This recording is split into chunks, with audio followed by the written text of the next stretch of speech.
आइए दोस्तों, आज हम लोग देखेंगे स्टैटिक जीके, क्योंकि आज है 20 तारीख और संडे का दिन है। तो आज हम लोग कुछ इम्पोर्टेंट क्वेश्चन देखेंगे जो कि स्टैटिक जीके का पार्ट होता है। और हर एक पेपर में लगभग 10 से 12 क्वेश्चन ज़रूर आते हैं, तो हम लोग कुछ इम्पोर्टेंट देखेंगे। देखिए, चलिए स्टार्ट करते हैं। तो पहला ही क्वेश्चन है आरबीआई। यहाँ पर देखिए मिसप्रिंट हुआ है, यहाँ पर लिख लेना आप लोग कि आरबीआई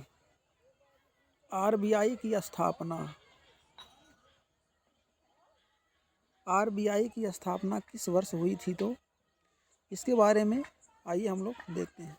देखिए, इसके लिए एक अंग हिल्टन आयोग बना था 1934 में, जिसे शाही आयोग भी कहा जाता है। और इसी के तहत 1935 में 1 अप्रैल 1935 को इसकी स्थापना होती है। ठीक, जब इसकी स्थापना होती है तो उस समय इसका हेडक्वार्टर था, मतलब इसका मुख्यालय था कोलकाता में, लेकिन बाद में इसका मुख्यालय को लाया गया मुंबई में। ठीक, मुंबई में 1937 में लाया गया और 1 जनवरी 1949 को इसका राष्ट्रीयकरण कर दिया गया। ठीक, और इसके पहले गवर्नर जो बने थे वे ओसबोर्न स्मिथ थे। ठीक, और जो पहले भारतीय थे वो सीडी देशमुख थे। ठीक, अब हम लोग आगे चलते हैं। तो ये बैंक की बात आई है, तो हम लोग कुछ बैंकों के बारे में भी देखते हैं। तो देखिए, हम लोग स्टार्ट करते हैं एसबीआई की स्थापना अगर देखा जाए तो इसकी स्थापना 1921 में इंपीरियल बैंक के रूप में होती है, लेकिन 1955 में इसका राष्ट्रीयकरण कर दिया जाता है और इसका नाम एसबीआई रख दिया जाता है, भारतीय स्टेट बैंक ऑफ इंडिया। ठीक, और इसी तरह से अब देखा जाए तो वर्ष 1969 में 14 बड़े बैंकों का राष्ट्रीयकरण होता है और वर्ष 1980 में 6 बड़े बैंकों का राष्ट्रीयकरण हो जाता है। वर्तमान में राष्ट्रीयकृत बैंकों की संख्या बढ़कर के 20 हो चुकी है। ठीक, चलिए इस समय देखिए आरबीआई के गवर्नर कौन है, तो शक्तिकांत दास हैं।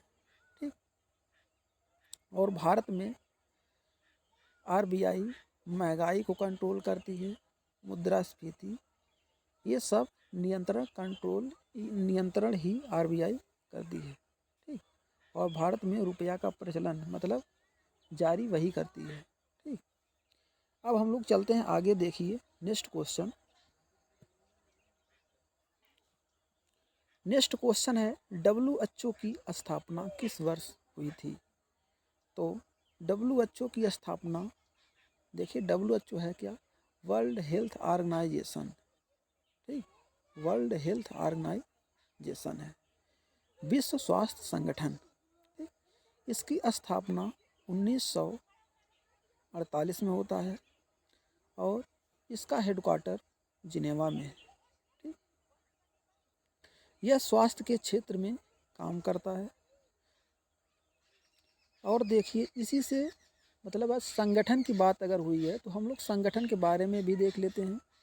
देखिए डब्ल्यूटीओ भी 1995 में स्थापना होती है, इसका हेडक्वार्टर कहाँ है, जिनेवा में है। ठीक, और इसी तरह से यदि हम लोग देखें तो यहाँ पर है एक ओलंपिक समिति की भी स्थापना होती है 1894 में और पहली बार खेली जाती है 1896 में एथेंस में। ठीक, इसी प्रकार से देखा जाए तो आईसीसी की का स्थापना होती है 1909 में, इसका हेडक्वार्टर है दुबई, संयुक्त अरब अमीरात दुबई में है। ठीक, और इसी तरह से हम लोग देखें बीसीसीआई की स्थापना तो वर्ष 1928 में होती है, इसका मुख्यालय मुंबई में है। और यहाँ पर देखिए 2-3 जो यहाँ पर ऑप्शन आए हुए हैं, इसको भी देख लेते हैं। वर्ष 1948 में IUCN की स्थापना होती है। रेड डाटा बुक जो जारी करता है उसकी स्थापना होती है IUCN। और 1972 में क्या होता है तो स्वीडन स्टॉकहोम सम्मेलन होता है। और 1919 की घटना यदि हम लोग देखें तो जलियांवाला बाग भी है और रोलेट एक्ट भी आता है। ठीक। और वर्ष 1935 की बात करें तो भारत में अधिनियम भी आता है एक वर्ष 1935 में, और जिसने हमारे भारतीय संविधान को सर्वाधिक प्रभावित किया है। लगभग आधे से अधिक भाग यहीं से लिया गया है। ठीक। और आगे हम लोग चलें तो अभी देखिए यूनिसेफ है। यूनिसेफ का मुख्यालय कहाँ पर है तो इसका है न्यूयॉर्क में। और यूनेस्को का मुख्यालय कहाँ है तो पेरिस फ्रांस में है। ठीक। और यहाँ पर देखा जाए नाटो का मुख्यालय कहाँ है तो ब्रुसेल्स बेल्जियम में है, जो कि नॉर्थ ट्रीटी ऑर्गेनाइजेशन एक संगठन है। ठीक।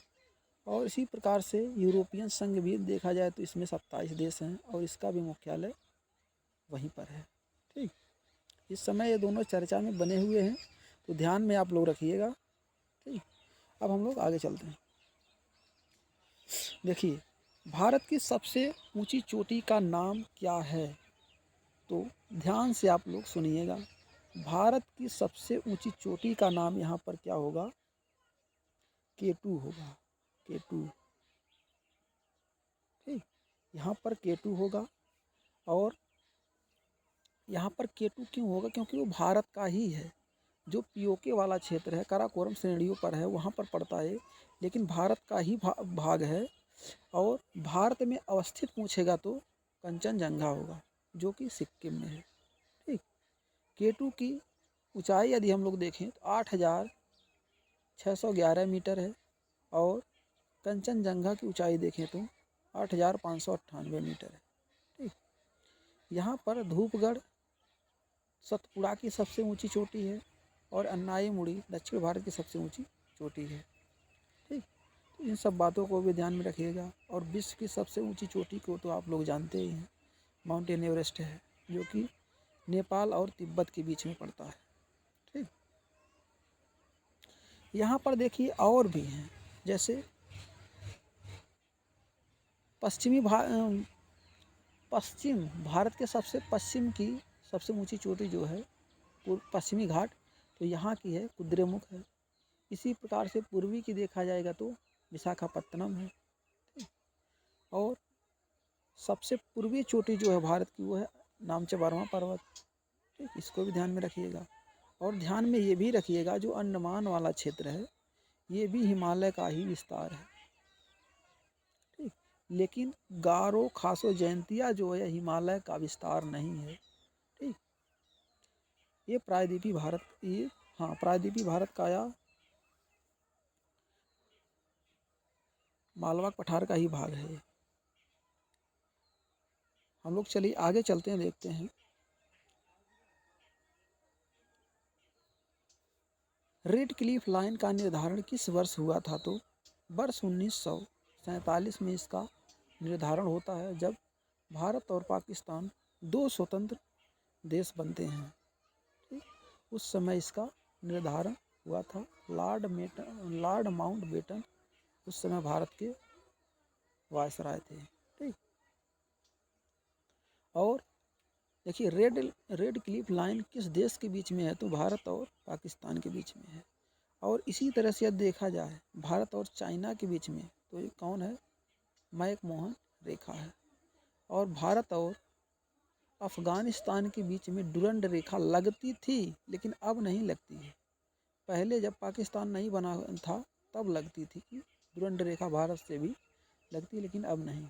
इसी तरह से यदि हम लोग देखें तो भारत से सबसे अधिक बाउंड्री साझा करने वाला देश बांग्लादेश है, दूसरा चाइना है, तीसरा पाकिस्तान है। ठीक। लेकिन सबसे कम देखा जाए तो अफ़गानिस्तान ही है। ठीक। और भारत का ऐसा कौन सा राज्य जो 3 तरफ से बांग्लादेश से घिरा है तो त्रिपुरा है। ठीक। त्रिपुरा है। और बांग्लादेश से 2 बार साझा करने वाला राज्य पूछेगा तो असम है। ठीक। और बांग्लादेश से सर्वाधिक सीमा किस राज्य की लगती है? तो पश्चिम बंगाल है। ठीक, इसको भी ध्यान में रखिएगा। अभी देखिए यहाँ पर पीओके, पाक अधिकृत कश्मीर, वहाँ पर है LOC, line of actual control, और उसे लाइन ऑफ एक्चुअल कंट्रोल कहते हैं पीओके वाले क्षेत्र में, जहाँ पर युद्ध विराम हुआ था। और चाइना, अक्साई चीन के और भारत के बीच में जो है उसे कहते हैं LAC, लाइन ऑफ कंट्रोल। ठीक, तो इन सब बातों को भी ध्यान में रखिएगा। यहाँ पर देखिए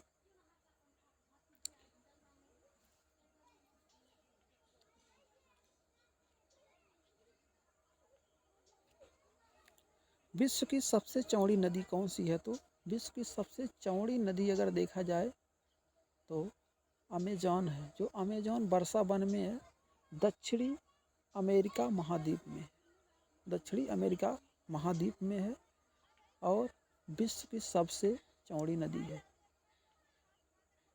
और विश्व की सबसे लंबी नदी की बात किया जाएगा तो नील है, जो कि दक्षिण अफ्रीका के विक्टोरिया झील से निकलती है। ठीक, और इसी पर अस्वान बांध है जो कि मिस्र में है। और यांगसी कियांग एशिया की सबसे लंबी नदी है।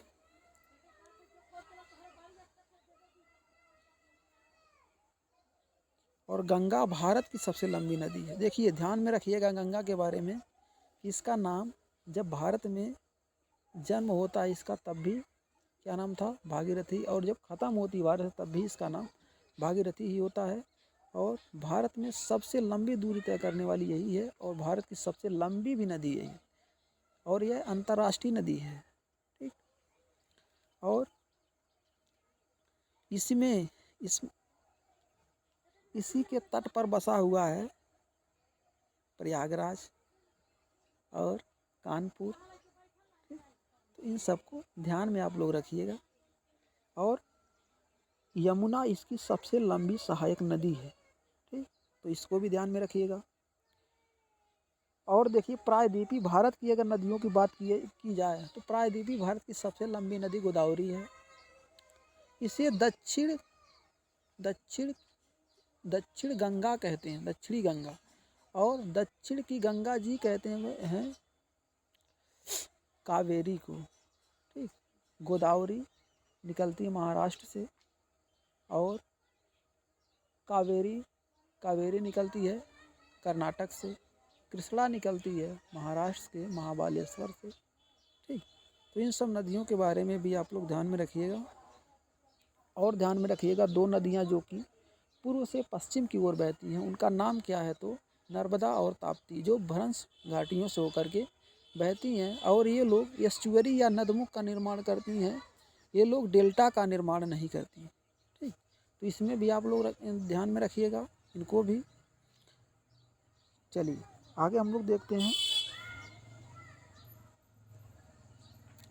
कर्क रेखा को 2 बार काटने वाली नदी, ध्यान में रखिएगा, कर्क रेखा को 2 बार काटने वाली एक ही नदी है, उसका नाम है माही नदी। माही नदी निकलती तो मध्य प्रदेश से, लेकिन गुजरात में जा कर के कर्क रेखा को एक बार यहाँ से ऊपर जाती है तो काटती है, एक बार नीचे जाती तो काटती है, 2 बार ये काट करके ये अरब सागर में गिरती है।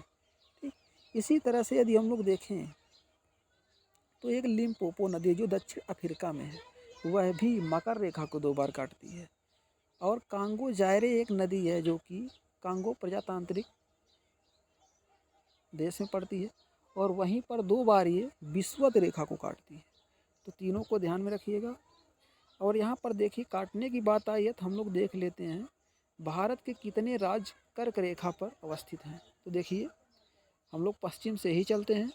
पश्चिम में पहला राज्य है गुजरात, दूसरा राज्य है राजस्थान, तीसरा राज्य है मध्य प्रदेश, और चौथा राज्य है छत्तीसगढ़, पाँचवा राज्य है झारखंड, और छठवां राज्य है पश्चिम बंगाल, और सातवां राज्य त्रिपुरा, और आठवां राज्य है मिजोरम। तो 8 राज्य क्रम से आप लोग भी याद रखिएगा जैसे हमें याद है। और इसी तरह से भारत की मानक समय रेखा कितने राज्य से होकर जाती है? तो 5 राज्य से होकर जाती है। कौन कौन? तो देखिए यहाँ पर पहला है उत्तर प्रदेश, दूसरा है मध्य प्रदेश, तीसरा है छत्तीसगढ़ और चौथा है उड़ीसा और पांचवा है आंध्र प्रदेश। ठीक, तो यही 5 राज्यों से होकर के वह जाती है। ध्यान में रखिएगा, झारखंड नहीं, झारखंड से नहीं होकर जाती है। ठीक, और 82.5 डिग्री है भारत की मानक समय रेखा, जो कि ग्रीनविच लंदन से 5.5 घंटा आगे है। ठीक, और ये भी ध्यान में रखिएगा कि एक देशांतर पार करने में उसे 4 मिनट लगता है। ठीक, चलिए आगे हम लोग देखते हैं।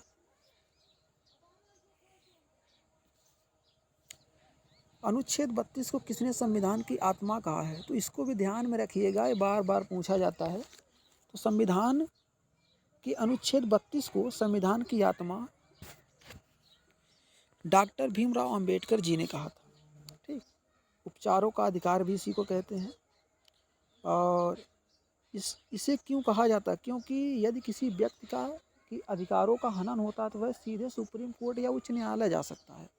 ठीक, तो वहाँ से सुप्रीम कोर्ट 5 तरह की रिट जारी करती है, जिससे इनके अधिकार का संरक्षण किया जाता है। ठीक, इसको भी ध्यान में रखिएगा।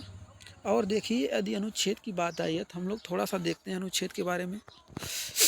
अनुच्छेद 21 क्या कहता है? प्राण एवं दैहिक स्वतंत्रता की बात करता है। अनुच्छेद 14 क्या करता है? तो समानता के अधिकार की बात करता है। और अनुच्छेद 17 क्या करता है? तो अस्पृश्यता के अंत की बात करता है। और अनुच्छेद 18 कहता है कि उपाधि नहीं दी जाएगी। और अनुच्छेद 19 का फर्स्ट कहता है कि बोलने की आज़ादी होगी, जिसे प्रेस स्वतंत्रता कहते हैं।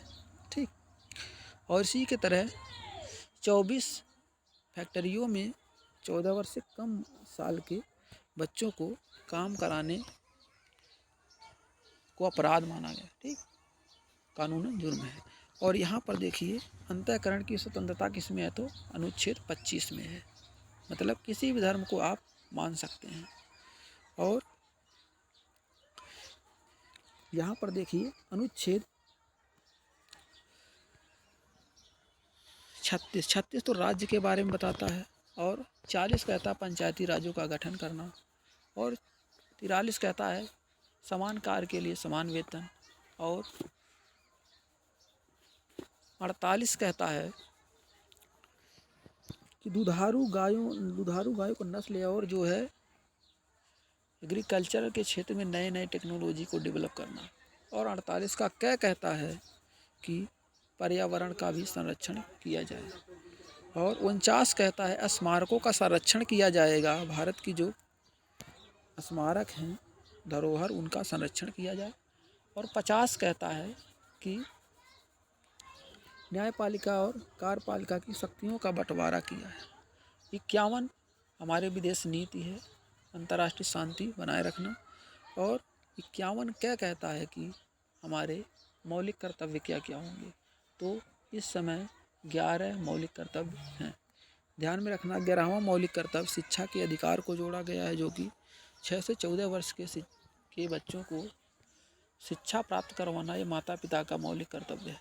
ठीक, तो इसको भी ध्यान में रखिएगा। अनुच्छेद 123 ध्यान में रखिएगा, जो कि अध्यादेश जारी करने से संबंधित है। राष्ट्रपति अध्यादेश जारी करता है। अनुच्छेद 110 भी ध्यान में रखिएगा, क्योंकि ये धन विधेयक के बारे में कहता है। अनुच्छेद 111 कहता है अनुमति देने की बात करता है राष्ट्रपति की किसी भी विधेयक पर। और 112 कहता है वित्तीय विवरण है। ठीक, और 108 कहता है कि ज्वाइंट सिटिंग अमेंडमेंट है। ठीक, इसको भी ध्यान में रखिएगा। अच्छा, यहाँ पर ये सब तो हो चुका है। जवाहरलाल नेहरू के बारे में देखें तो भारत के पहले प्रधानमंत्री कौन थे? तो यही थे और सर्वाधिक समय तक रहे। ठीक, महात्मा गांधी की बात करें तो महात्मा गांधी को राष्ट्रपिता किसने कहा था? तो सुभाष चंद्र बोस ने कहा था। और महात्मा किसने कहा था? तो रविन्द्रनाथ टैगोर ने कहा था, जब ये यहाँ पर गए थे बिहार में चंपारण सत्याग्रह के लिए। ठीक, एपीजे अब्दुल कलाम तो भारत के पहले अविवाहित राष्ट्रपति यही हैं और भारत के पहले वैज्ञानिक राष्ट्रपति भी यही हैं। ठीक, इन्हीं के देखरेख में परमाणु परीक्षण हुआ था, या उस समय ये मुख्य थे उसके। ठीक, तो इसको भी ध्यान में रखिएगा। आगे हम लोग चलते हैं। उत्तर प्रदेश का पुराना नाम देखिए, आया हुआ है उत्तर प्रदेश का पुराना नाम क्या था। तो ये पूछा गया था 2018 की यूपी में भी पूछा गया था और भी पेपरों में आया हुआ है। ठीक, तो इसको भी ध्यान में रखिएगा। इसका नाम था संयुक्त प्रांत।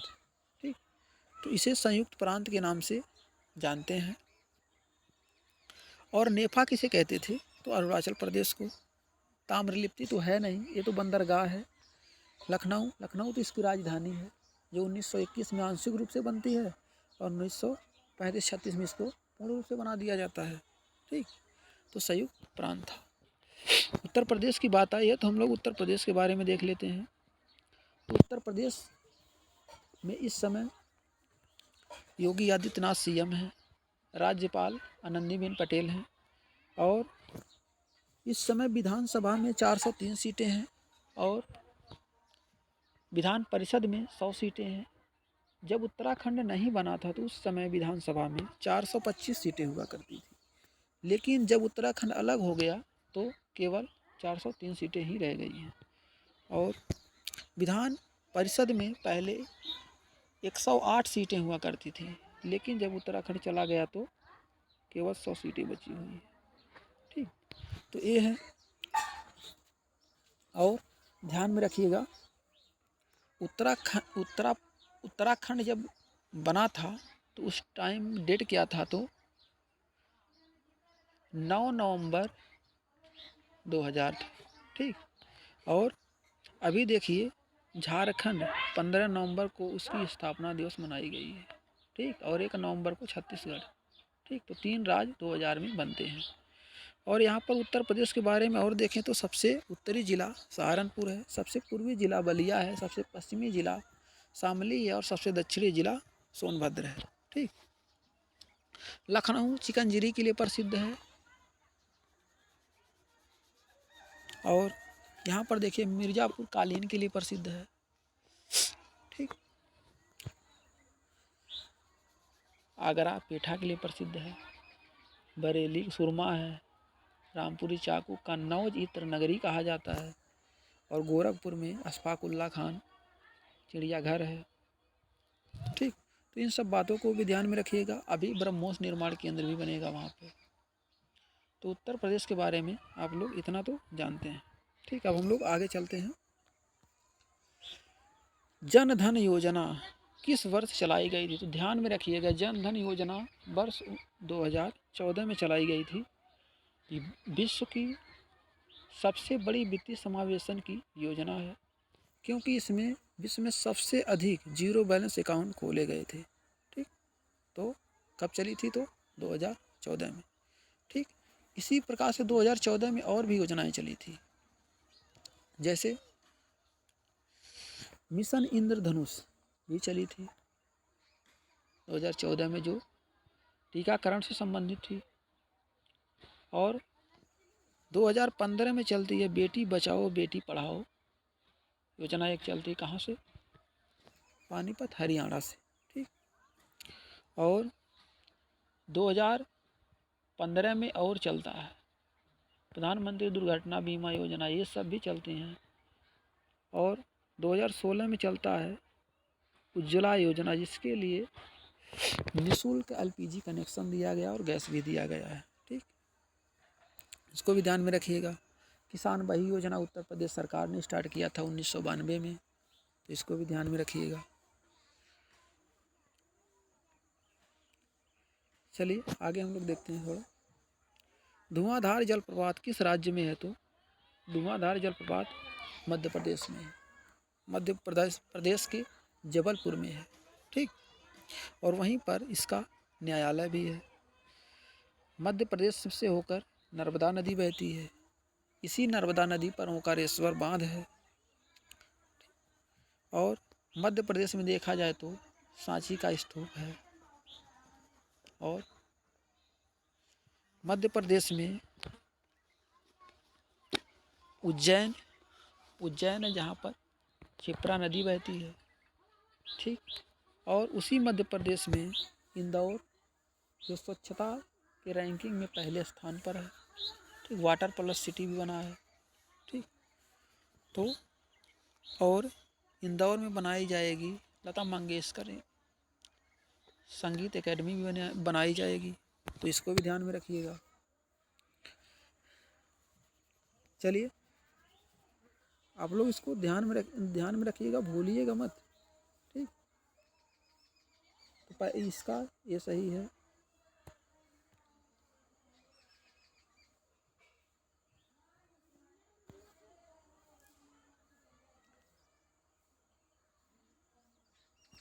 और इसका सी सही हो जाएगा। और इसका ये सही हो जाएगा। और इसका ये सही हो जाएगा। और इसका ये सही हो जाएगा। और इसका ऑप्शन नंबर ए सही होगा।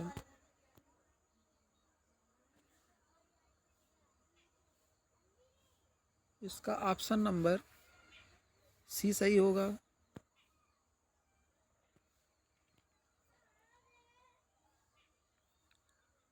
इसका ऑप्शन नंबर ये सही होगा।